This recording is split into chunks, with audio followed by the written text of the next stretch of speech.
बिस्मिल्लाहिर्रहमानिर्रहीम, अस्सलाम वालेकुम। खेलों की खबरों पर तबसरों और तज्जियों से जैस के एक और प्रोग्राम के साथ सैयद यार हुसैनी आपकी खिदमत में हाजिर है। पाकिस्तान सुपर लीग सीज़न 9 2024 का 8वां मुकाबला कद्दाफी स्टेडियम लाहौर में इस्लामाबाद यूनाइटेड और कोयटा ग्लैडिएटर के दरमियान खेला गया। कद्दाफी स्टेडियम लाहौर में 8वें मुकाबले से कबल पिच बैट्समैनों के लिए साजगार रही, लेकिन इस्लामाबाद यूनाइटेड और कोयटा ग्लैडिएटर के दरमियान मैच एक ऐसी पिच पर हुआ जहां गेंद बल्ले पर आसानी से आ नहीं रहा था।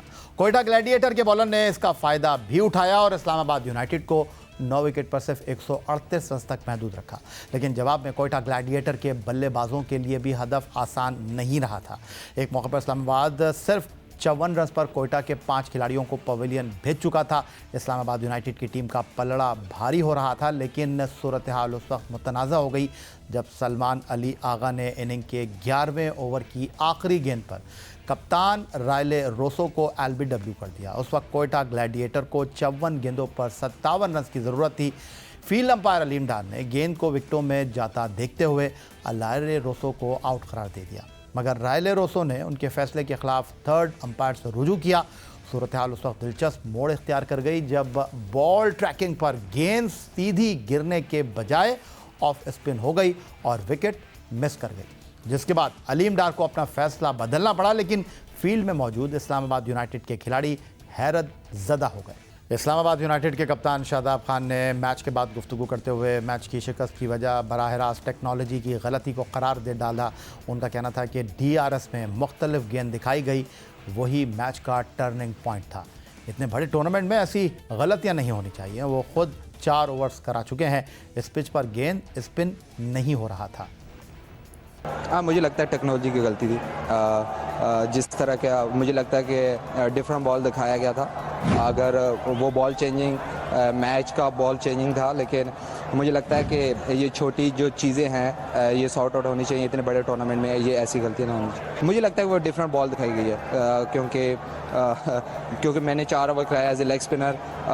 मुझे नहीं लगता कि यहाँ स्पिन हो रहा था। सबसे पहले तो हिटिंग आउटसाइड ऑफ स्टंप और उसके बाद मिसिंग भी कर दिए, स्पिन कर दिए। तो मुझे लगता है कि इतने बड़े टूर्नामेंट में ये गलतियाँ नहीं होनी चाहिए। क्रिकेट के खेल में थर्ड अंपायर को मुतारिफ कराने के बाद रनआउट और मुतनाज़ा कैच जैसे फैसलों में बेहतरी आई, वहीं DRS यानी डिसीशन रिव्यू सिस्टम के आने के बाद इस टेक्नोलॉजी पर कई सवालात भी जन्म लेते रहे हैं। 2009 से ICC ने DRS सिस्टम को लॉन्च किया और वक्त के साथ फिर ये निज़ाम LBW के फ़ैसले पर भी राइज किया गया। 2012 में LBW के फ़ैसले की तब्दीली का निज़ाम राइज होने के बाद इसमें कई मरतबा तब्दीली भी की गई। DRS में सबसे पहले भारत ने मुखालफत की, मगर इसके बाद इस निज़ाम में बेहतरी के साथ ये तनकीद की जद में आता रहा है। हाल ही में इंग्लैंड और भारत के दरमियान खेले जाने वाले तीसरे टेस्ट में इंग्लिश बल्लेबाज जैक क्रॉली ने DRS निज़ाम के तहत LBW करार दिए जाने पर बेन स्टोक्स ने शदीद तनकीद की थी। जैक क्रॉली को जिस गेंद पर आउट करार दिया गया बज़ाहिर लेग स्टंप को मिस कर रही थी, लेकिन टेलीविजन रिप्ले में DRS में गेंद स्टंप से टकराई हुई दिखाई दी, जिस पर जैक क्रॉली को भारतीय क्रिकेट टीम के रिव्यू पर आउट दे दिया गया। इंग्लैंड के कप्तान बेन स्टोक्स ने मैच के बाद अंपायर्स कॉल को ख़त्म करने का मुतालबा कर दिया था। वर्ल्ड कप 2011 में पाकिस्तान और भारत के दरमियान खेले जाने वाले सेमीफाइनल में सईद अजमल की गेंद पर भारतीय बल्लेबाज सचिन रमेश तेंदुलकर आउट करार दिए गए थे, लेकिन अंपायर रिव्यू निज़ाम के तहत गेंद ने विकेटों को छुआ ही नहीं। पाकिस्तान के दौरे ऑस्ट्रेलिया 2023-24 में भी मेलबर्न टेस्ट में पाकिस्तानी विकेटकीपर बल्लेबाज मोहम्मद रिजवान का आउट भी अंपायरिंग रिव्यू निज़ाम के तहत हुआ, जहां गेंद को उनके ग्लव से छूते हुए दिखाया गया। ऑस्ट्रेलिया के खिलाफ मेलबर्न में होने वाले दूसरे टेस्ट में पाकिस्तान टीम को 79 रन से नाकामी का सामना करना पड़ा, जिसमें मोहम्मद रिजवान के मुतनाज़ा कैच आउट को अहम किरदार करार दिया जाता रहा। साबिक director cricket Pakistan cricket team Mohammad Hafeez ने मैच के बाद प्रेस कॉन्फ्रेंस में DRS निज़ाम पर सवालात उठाए थे। उनका कहना था कि मैच से ऐसा लग रहा था कि ये क्रिकेट मैच नहीं बल्कि टेक्नोलॉजी शो है। अगर बॉल स्टंप्स को लगी तो आउट है, अंपायर कॉल क्या होता है। टीम डायरेक्टर ने कहा, रिजवान से बात की, उन्होंने कहा कि उन्हें महसूस तक नहीं हुआ बॉल ग्लव्स पर लगी। अगर अंपायर का फैसला तब्दील किया जा रहा है तो वाज़ेह सबूत होना चाहिए, लेकिन कोई सबूत सामने नहीं आया जिस पर फैसला तब्दील किया जाए। But we saw like there should be a conclusive evidence to reverse the decision of umpire. That's what I know. The umpire given it not out, and there was no very conclusive kind of evidence where the decision has to be turned over. So I don't know how to say further than this, but I'm sure, like as I said to you earlier, this technology is basically putting a curse on this beautiful game of cricket. We need to address it very rightly.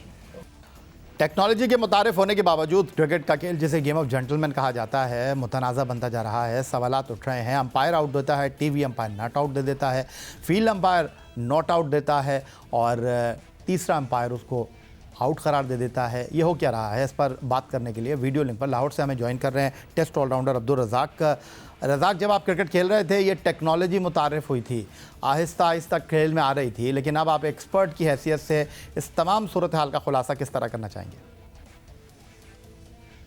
देखिए, बड़ा मुश्किल है और technology को गलत साबित करना ये हम देख सकते हैं, कुछ कर नहीं सकते, क्योंकि हमने काफ़ी देखा है। 2011 को जो आपने वीडियो दिखाई है उसमें तेंदुलकर का वो बिल्कुल प्लम आउट नजर आ रहा था और आपको पता है गोरा अंपायर हो तो वो बड़ा नो सोच समझ के डिसीजन देता है। तो अगर उसने आउट दिया है तो टेक्नोलॉजी ने कहा है जिन्हें कि जी आपकी जो नेकेड आई है वो गलत है, तो हमारी टेक्नोलॉजी ठीक है। तो इसको देखना पड़ेगा। अब जिसने भी ये सॉफ्टवेयर बनाया हुआ है या तो उसके पास कोई ऐसा कोई पासवर्ड है या ऐसी की है कि जो किसी को नहीं पता कि जब वो चाहे बॉल को कहीं भी टर्न कर सकता है, मिसिंग स्टंप भी कर सकता है और हिट द स्टंप भी कर सकता है। तो ये अक्सर हमने देखा है, कंट्रोवर्सी बनी है और काफी सालों से चलती आ रही है और क्रुशियल मैचों में जहां जरूरत होती है वहां पे ये ऐसी चीजें नजर आती हैं। अच्छा रज़ाक, अगर मैं सीधा आपको लेकर आ जाऊँ दो हालिया वाक़यात की तरफ जिसमें पाकिस्तान मुलव्वस रहा है और पाकिस्तान को इसका खमियाजा भी भुगतना पड़ा है। पहला वाक़या तो मेलबर्न टेस्ट मैच में रिजवान कह रहे हैं हफीज़ को कि भाई मुझे तो फील भी नहीं हुआ, फिर हफीज़ ने टेक्नोलॉजी को उड़ा के रख दिया। अगर मैं आसान लफ्ज़ों में कहूँ तो ये कहना गलत नहीं होगा। लोग बात कर रहे थे कि यार टीम पाकिस्तान हार गई है और हफीज़ जो है वो तौजीह पेश कर रहे हैं, टेक्नोलॉजी पर सवाल उठा रहे हैं। लेकिन फिर भारत के दौरे में इंग्लैंड के साथ भी ऐसा ही होता है। फिर अभी सुपर लीग का गुज़िश्ता रात का मैच इसकी ज़िंदा मिसाल है। शादाब ने आओ देखा ना था, उन्होंने सीधा नाकामी को टेक्नोलॉजी के साथ एसोसिएट कर दिया। डेफिनेटली देखें, एक जो नेकेड आई से नजर चीज आ रही होती है और देखना पड़ता है सबसे पहले कि पिच में कितना टर्न है। अगर पिच में टर्न नहीं है तो अगर आपकी जो ये डीआरएस है ये उसको टर्न कर देता है बॉल को, तो फिर तो थोड़ा सा सवालिया निशान बनता है। और डेफिनेटली जो चीजें नजर आती हैं सम टाइम फिर उसमें फिर आपको लगता है कि ये चीज सही नहीं है। और हमने कभी भी ये नहीं देखा कि किसी ने ये कहा कि डीआरएस का जो डिसीजन है बड़ा ठीक है और बड़ा इसको बड़ा इन्होंने सराहा हो कि ये बड़ा अच्छी टेक्नोलॉजी है। हमेशा कंट्रोवर्सी ही निकली है और ये अब इसका बड़ा ही मुश्किल है इसका जवाब देना कि ये क्या हो क्या रहा है। जहां जरूरत होती है या तो फिर कोई एरर है या तो फिर कोई डेलिबरेटली चीज की जाती है। अच्छा, ये जो आप बात कर रहे हैं दबे लफ्ज़ों में हफीज़ और शादाब खान और बेन स्टोक भी यही बात कर रहे थे। लेकिन अब मैं अगर आपसे ये जानने की कोशिश करूं, लेजेंड जावेद मियांदाद ने जब ये टेक्नोलॉजी मुतारिफ़ हुई थी तो उन्होंने कहा कि ये खेल का हुस्न ख़राब करेगा, क्योंकि होता यह है कि खेल के अंदर थोड़ी चालाकी भी चलती है। लेकिन वो जो रन आउट है अगर आप रियल टाइम पे देखेंगे तो शायद अंपायर को देन एंड देयर फैसला करना पड़ेगा, लेकिन जब वो टेलीविज़न पर जाएगा तो इतना सा जो आउट है वो इतना बड़ा हो जाएगा। तो आप इस टेक्नोलॉजी के हक़ में हैं या नहीं हैं बतौर बैनुल अक़वामी क्रिकेटर? देखिए, ओवरऑल 100% से मैं समझता हूँ 95-96% तो ये चीजें ठीक ही हो रही है और इतनी ज्यादा कंट्रोवर्सी नहीं। हाँ, एक आधा डिसीजन ऐसा कंट्रोवर्शियल हो जाता है जिसकी वजह से कुछ फिर बोलना पड़ता है सबको, और ओवरऑल ठीक है। इसको और इम्प्रूवमेंट की जरूरत है। आपको पता है कि ये टेक्नोलॉजी है, इसके सॉफ्टवेयर अपग्रेड होते रहते हैं। इसको और अच्छा करें कि ये जो एक चीजें बनती हैं हर महीने बाद या 2 महीने के बाद एक आधे मैच में कंट्रोवर्सी हो जाती है तो वो चीजें खत्म हो जाएं। जैसे सेंकोमीटर है वो उसमें आपको कोई ऐसी कंट्रोवर्सी नजर नहीं आती। सिर्फ डीआरएस ऐसा है जिसमें थोड़ी सी रिजर्वेशन रहती है। ठीक हो गया। अब्दुल रज़ाक हमारे साथ मौजूद हैं, पाकिस्तान सुपर लीग पर मज़ीद गुफ्तगू करेंगे। किस तरफ जा रही है पाकिस्तान सुपर लीग? अभी तक तो 2 टीमों का जो तूती है वो बोलता हुआ दिखाई दे रहा है। इस वक्त कोयटा ग्लैडिएटर और मुल्तान सुल्तान किसी की पकड़ाई में आ नहीं रहे हैं। 3 मैच खेले और तीनों के तीनों जीत गए हैं। तो अब ये दोनों टीमों का जो आपस का टकराव है वो इंतहाई अहम होगा। एक ब्रेक के बाद अब्दुल रज़ाक से मज़ीद गुफ्तगू करेंगे।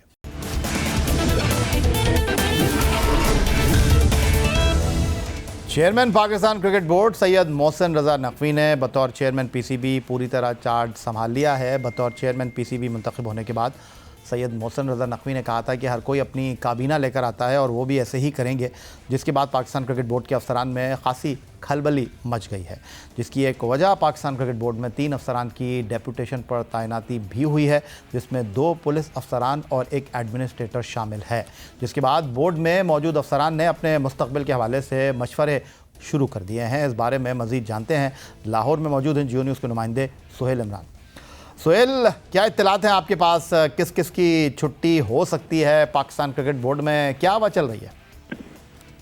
जी, यही जब गुज़िश्ता हफ्ते पाकिस्तान सुपर लीग के नवे एडिशन की ट्रॉफी की तकरीबन रूनुमाई हुई थी और उसमें नए जो चेयरमैन थे मोहसिन नकवी, उन्होंने कहा था, जब तब्दीलियों के हवाले से पूछा था तो उन्होंने उसी मीडिया टॉक में कह दिया था कि जो भी आता है वो अपनी काबीना लाता है। और उनका ये बयान ऐसा था, जब इसको ऑन एयर भी हुआ, खबरें छपी, तो उसी दिन से पाकिस्तान क्रिकेट बोर्ड जो फ्लोर के ऊपर आला ओहदेदारान बैठे, उनकी तो नींदें हराम होना शुरू हो गई थी, क्या वो तब्दीली होनी है। लेकिन जब गुज़िश्ता रोज ये जो 3 नोटिफिकेशन हुए, जिसमें 2 पुलिस अफसरान, जिसका आपने इंटरव्यू भी जिक्र किया, और एक एडमिनिस्ट्रेटिव सर्विसेज के लोग हैं, जब उनकी डेपुटेशन के ऊपर यहाँ पर तैनातियां हुई, तो उसके बाद से लेकर अभी तक जो कॉरिडोर हैं पीसीबी के, उसमें एक खलबली सी मची हुई है।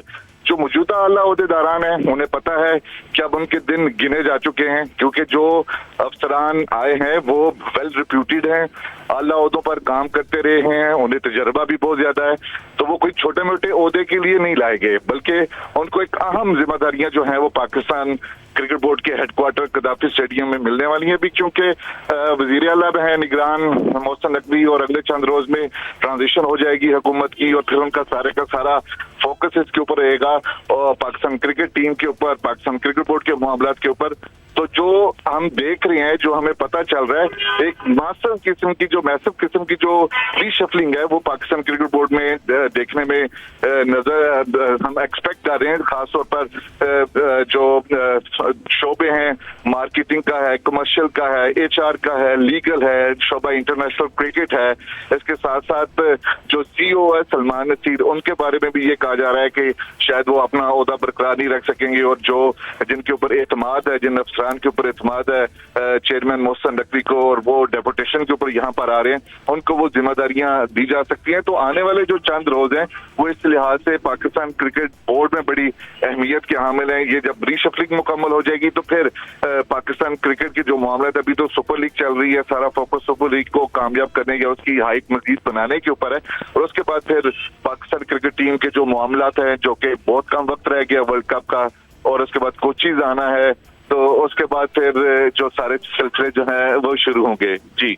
अच्छा सुहेल, आप हमारे साथ मौजूद रहेंगे, टेस्ट ऑलराउंडर अब्दुल रज़ाक भी मौजूद हैं। रज़ाक, वैसे तो ये आपका सब्जेक्ट नहीं है, लेकिन बहरहाल अब आप क्रिकेट एक्सपर्ट हैं, तो क्रिकेट पर ही हम बात कर रहे हैं, एडमिनिस्ट्रेशन के हवाले से बात कर रहे हैं। आप किस तरह देख रहे हैं, क्योंकि आप माजी में ख़ुद भी क्रिकेट बोर्ड के साथ एसोसिएट रहे हैं, बतौर कोच आपने काम किया है, ये जो हवा चलती है तब्दीली की क्रिकेट बोर्ड में, जिस तरह सुहेल इमरान ने बताया कि बहुत सारे लोग जो हैं अपने मुस्तकबिल को लेकर गैर यकीनी सूरत हाल से दो चार हैं, आपके भी अफसरान से अच्छे खासे मरासिम रहे हैं, आप इस तमाम सूरत हाल को किस तरह देख रहे हैं? देखिए, बड़ा पेनफुल होता है, और जब भी कोई चीफ चेंज होता है क्रिकेट बोर्ड का, तो पूरे क्रिकेट बोर्ड में हर बंदे को ना इनसिक्योरिटी फील होती है कि शायद मुझे निकाल दिया जाए, मुझे निकाल दिया। दरअसल डिसरिस्पेक्ट भी होती है, और ये है कि सबको पता होता है कि जैसे जो पास में चेयरमैन आए, जब वो अपने लोग लेके आते हैं, तो फिर कोई दूसरा चेयरमैन आता है, वो अपने लोगों को लेके आता है, वो पहलों की छुट्टी हो जाती है। तो ये सिलसिला काफी सालों से चलता आ रहा है। तो मैं समझता हूँ कि जो भी यहाँ पे चीफ आते हैं, तो उनका एक मकसद होना चाहिए कि पाकिस्तानी क्रिकेट टीम को, पाकिस्तानी क्रिकेट को कैसे ठीक करना है, क्योंकि बाकी जो मामला है ना वो तो चलते रहे हैं, जैसे भी वो माइंड है, पर मेन फोकस इंटेंट ये है कि हमने ग्रास रूट से, अंडर 13 से, अंडर 16 से, अंडर 19 से, अंडर 21 से 25 भी बनाए, और हमने पाकिस्तानी टीम को कैसे हमने आगे लेके जाना है, इस पे ज्यादा फोकस होना चाहिए। अच्छा सुहेल इमरान, ये जो आपने हमें अपडेट किया है, वो आजकल एक जुमला सोशल मीडिया के ऊपर लोग आम जिंदगी में इस्तेमाल करते हैं कि सॉफ्टवेयर अपडेट हो गया। पाकिस्तान क्रिकेट बोर्ड का सॉफ्टवेयर अपडेट नहीं होने जा रहा, पाकिस्तान क्रिकेट बोर्ड का सॉफ्टवेयर ही तब्दील होने जा रहा है। ये बात मैं इसलिए आपसे करने लगा हूँ कि होता ये है कि क्रिकेट बोर्ड तब्दील होता है, जो बाहर बैठे हुए लोग होते हैं वो बोर्ड के अंदर आ जाते हैं, जो अंदर बैठे हुए लोग होते हैं वो बाहर चले जाते हैं। लेकिन इस बार क्रिकेट बोर्ड में जो तब्दीली आ रही है, पहली मर्तबा कुछ ऐसे लोग क्रिकेट बोर्ड का हिस्सा बन रहे हैं जो इससे पहले क्रिकेट बोर्ड की एडमिनिस्ट्रेशन में नहीं रहे थे, और ख़ास तौर पर यह कहा जा रहा है कि बहुत से शोबे ख़त्म कर दिए जाएंगे और टॉप ऑफ द लिस्ट जो है वो शोबा इंटरनेशनल क्रिकेट है जिसको उस्मान वाला साहब हेड करते हैं। ये बड़ा अच्छा है एनालिसिस किया आपने, जो वर्ड इस्तेमाल किए हैं डेफिनेटली यही होने जा रहा है, क्योंकि पिछले 2 दहाइयों से तकरीबन मैं इसको बड़ी माइन्यूटली बल्कि इससे भी ज्यादा अच्छा हो गया है कि एक चेयरमैन आता था, फिर उनके मनपसंद लोग आ जाते थे और वो जो नहीं होते थे एक पीसीबी की कॉरिडोर्स में, वो बाहर बैठकर बड़े पुरसकून से घर बैठे होते थे, कॉफी पीते थे और लोगों के जाने का इंतजार करते थे। यही सूरत लग रहा, बहुत पीछे मत जाए। अभी आप नजम सेठी साहब का जो पहली मैनेजमेंट कमेटी थी उनके दौर के अफराद देख रहे कि वो दोबारा जो थे वो आना, और उस वक्त वो नहीं थे, लेकिन जब दोबारा ज़का अशरफ आए वो किसी न किसी तरीके से वहां पर पाकिस्तान क्रिकेट बोर्ड में पहुंच ही गए थे। इससे पहले जो इहसान मानी के दौर में जो लोग नहीं थे, रमीज राजा के दौर में लोग नहीं थे, वो नजम सेठी साहब के दौर में आते रहे। तो ये एक म्यूजिकल चेयर का जो सिलसिला था ये चलता रहा है या पाकिस्तान क्रिकेट में।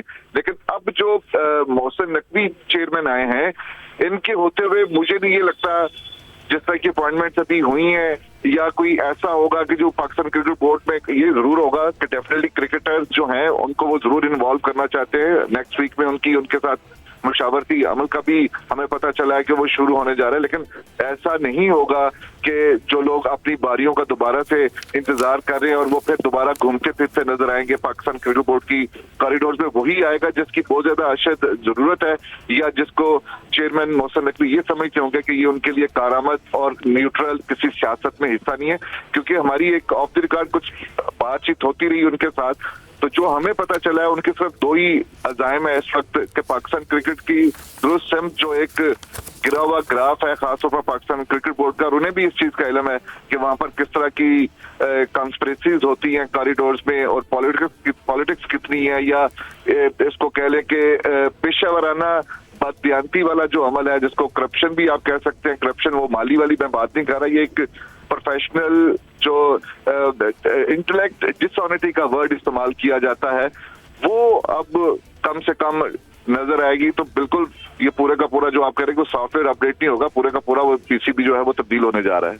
तो रज़ाक, मुख्तसर तौर पर अगर मैं आपके सामने ये सवाल रखूं कि होता यह है कि क्रिकेट बोर्ड में कुछ अफसरान ऐसे हैं कि चेयरमैन ये आए तो उनके साथ हो गए, चेयरमैन वो आए तो उनके साथ हो गए, लेकिन इस बार इत्तलात ये आ रही हैं कि उनको भी अपनी जगह बचाना मुश्किल हो जाएगा। देखिए मुश्किल है इस चीज को डिफाइन करना, पर ये कि चेंजिंग जब होती है तो बस मकसद यही होना चाहिए कि आपने क्रिकेट को कैसे ऊपर लेके जाना है, फिर भी बात वही करना। तो बाकी ये जो पर्सनली चीजें होती हैं वो साइड पे हो जानी चाहिए। ये क्रिकेट बोर्ड है, ये कोई जॉब का अदारा नहीं है कि यहाँ पे आप सबको नवाजें जॉब के लिए, पर ये कि हमारा जो भी चीफ यहाँ पे आए उनका ये इंटेंट होनी चाहिए कि हमने क्रिकेट को, क्रिकेटर्स को कैसे प्रमोशन देनी है, कैसे ऊपर लेके जाना है, इस तरह की सोच होनी चाहिए। बहुत शुक्रिया आपका। टेस्ट ऑलराउंडर अब्दुल रज़ाक हमारे साथ मौजूद थे वीडियो लिंक पर लाहौर से, और लाहौर से टेलीफोन लाइन पर हमारे साथ मौजूद थे जियो न्यूज़ के नुमाइंदे सुहेल इमरान। क्रिकेट बोर्ड में तब्दीलियों की बाज़गश्त है, क्रिकेट बोर्ड में तब्दीलियों की हवा चल पड़ी है, कौन कौन इसकी जद में आता है आने वाले दिन इस बात का खुलासा करेंगे। यही आज का हमारा प्रोग्राम था। ट्विटर पर आप हमें फॉलो कर सकते हैं, हमें ईमेल कर सकते हैं, अपनी राय से आगाह कर सकते हैं score@geo.tv पर। इस दुआ उम्मीद इस तवक्को के साथ कि पाकिस्तान में खेल और खिलाड़ी तरक्की करते रहें। सैयद या हुसैनी को स्कोर की पूरी टीम के साथ अगले प्रोग्राम तक के लिए इजाज़त दीजिए। अल्लाह हाफ़िज़।